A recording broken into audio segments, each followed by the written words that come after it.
day 1 after ng Jotox ko, habang nagkihilamos ako kanina, may na-feel akong something na medyo mabigat lang dito. Which is normal, guys. Kasi nga, hindi pa siya nagsisettle, guys, eh, diba? So, ayan.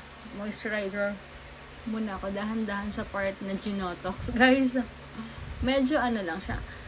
Dito lang, yan. Kung saan siya injectionan. Pero, guys, huwag kayong matakot. Hindi siya masakit. Promise. Instead of anesthesia, guys, yellow ang paggamit nyo. Promise. Okay na okay siya.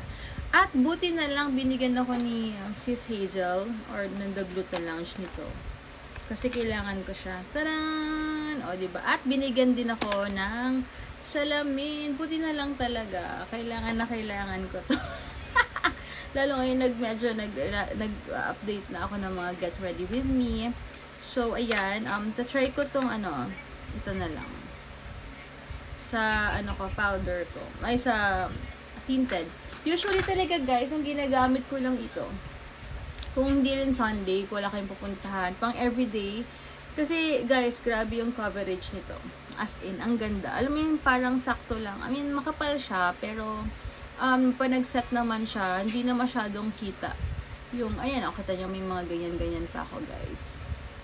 Ayan, gumagamit lang talaga ako ng filter sa Instagram. Kasi syempre, mas maganda naman yung mas, tawag dito. Presentable naman tayo, guys. Diba? Yung haggard ka na, tapos, diba? Ayoko nun, guys. Di bali na. Di bali nang i-judge nyo na ako sa pag-filter ko. Pero ito, from direct to from TikTok. Itatry ko ng gumamit lagi ng brush. May recommend ba kayo magandang brush, guys? Para mas madaling try ko nga to. Para ito pala mas okay. Mas madali siyang ikalat. Buti na lang, napaka-useful itong The Gluta Lounge na Ay, mas okay pala to sa foundation, guys. Yung isa. Mas okay pala pag brush, no? Sasanayin ko na nga din yung sarili kong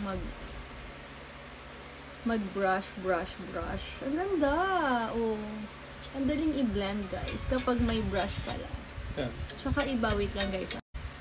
Sasanayin ko na rin, sasanayin kong gumamit na ng brush kapag sa mga ganito. Hindi na kamay. Kasi, para mas mabiblend ba yung Kasi sanay talaga ako padalian. Pero ang ganda nitong brush na to, in fairness, Alam niyo kung ba't din ako nagbo-brush, guys? Kasi tinatamad akong wash. Promise. Kasi nga, kung alam niyo lang talaga behind everything. Mga pinaggagawa ko sa life ko, guys. Grabe. As a mom, as a wife, grabe talaga, guys. So, ayan. Okay nga siya, no, pag may brush. Ayan. Grabe, napaka-useful talaga ng salamin na binigay sa akin. Natutuwa talaga ako, guys. Kasi, sakto lang yung laki niya. Tapos, di pa ako mahirapan. Nakaganyan lang siya. Tapos, ko lang kilay ko, Ayan. Iniba ko lang yung shape ng kilay ko ngayon. So, ayun na nga, guys. About sa Jotox. Huwag kayong matakot kasi may nag-comment sa akin na baka daw masakit. Ganyan. Hindi. As in, tolerable. Abangan nyo yung after a week ko. Kasi ngayon, syempre, 1 day pa lang. Mga 1 week to for sure mas lulubog na yan. Mas madedefine yung jaw ko. Kapag problem nyo talaga jaw, guys. Promise. Tsaka iba-iba kasi tayong face shape. Iba-iba tayong concern sa face, guys. So, much better na mag-inquire na lang kayo sa The Gluta Lounge. Sa page nila. Very active naman sila. Tapos, para malaman nyo kung ano talaga yung kailangan nyo sa face nyo. Kasi minsan, ako kailangan ko ng chin fillers, kayo hindi na pala. So, depende. Ayan. Diba? Yan lang siya, guys. And yung pain dito, hindi naman siya ganoon kasakit. Parang pag hinawakan mo lang siya, medyo may ngalay lang siya. Pero, wala namang problem. So, magpa-Jotox na kayo, guys. Promise. 5,000 lang siya sa The Gluta Lounge, guys.